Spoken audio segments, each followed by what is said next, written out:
When I was 13, I must have been a scumbag.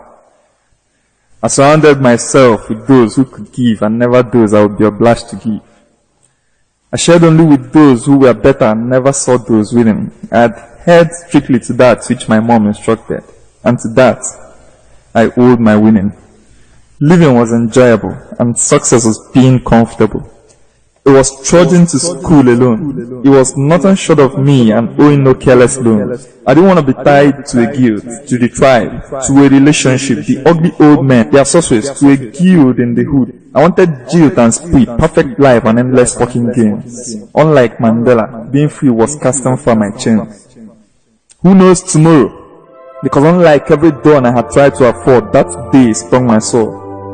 Like a swelling task from a grey-haired queen bee, she was led into class, and I believe death can explain better if for once we had courage to ask. My buttocks turned pale, like I was forced to dine with the ant, choking from this communicable disease my teacher brought to my seat. Yet, I wasn't going to run. Mayweather, I could use a mentor, cause I couldn't dare to lose. Like the firstborn in this world, I deserved every cow. This was my first nightmare, and I was seriously unaware. I kicked, protested, I nagged, but it never mattered. She couldn't hear them anyway. She loved to smile, as if the origin of her beauty was traceable to it. She was like the sun, slitting my hatred with her magnetic glow, her heart radiating a message which made the sheep stronger than the dog. But they were all wastes, cause she needed more than pliant writing in a steaming river that puffs like a chimney to purify her. She was a stain. This is worse. That particular attention from the teacher ignites my pulse. I feel like chewing cockroaches and spitting out the curse. I was gonna fight this competition, and that smile on her face was my force. Finally, the sun gave way, and it became a full moon for my wishes. She was leaving, and my assistance was no excuse for any day later than Tuesday. I became strong, lifting and throwing her things into the school bus, willing to hand in combos and brutality to anyone who resisted it. I smiled often. Smiled at the Jesus tattoo on the school bus, pink and coy as a bearded lady. Jesus was smiling too. I didn't want to go home.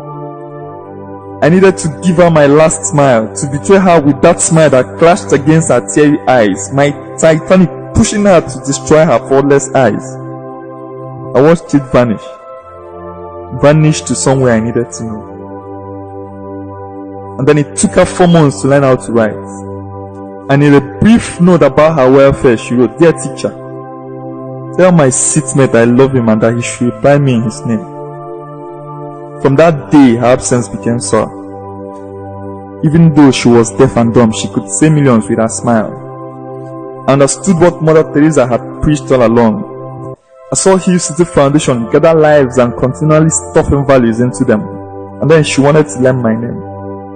As if she was going to write it on God's heart for a special prayer request, like, "Please, save an apartment in hell for this monster."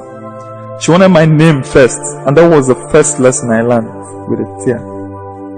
The truth is, we must unleash our smiles. We must break the cage that darkens our hearts. We must squeeze out ourselves until the whole of humanity begins to want us more. We must learn that for every good we do, our rewards crawl out from the glowing closets of those we remind how to laugh. And I swear with whatever time I have left, that I will remember this date, and I will wear your love like a pendant around my neck, and each time I tell the world your story, I would say, "See, even gravity has no hands." That day I learned that the spelling of living starts with a G. And unfortunately, a deaf and dumb seatmate taught me that. We must embrace Michael Jackson's "Heal the World," goggle the giving pledge. The multitude must make up. This earth must be willing to substitute that L, not afraid to be the first to stone existence to death. You must join the rest of the pawns to say, "I live to die," and to bow to that 12,639, just like 316 taught us. Imagine a world where everyone echoes through service under the thundering call of fellowship. Our teacher says Anita is better than us, and yes, she's right.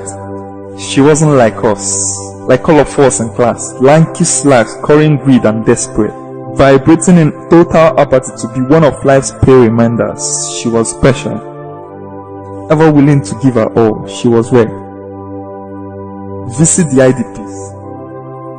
You would see some people yearn for more than the stacks we can give. Living takes responsibility from one and rests it on the shoulders of all. You must live. For every moment there is a chance to uplift the state of those stretching out to us in need, you must give, or stay there.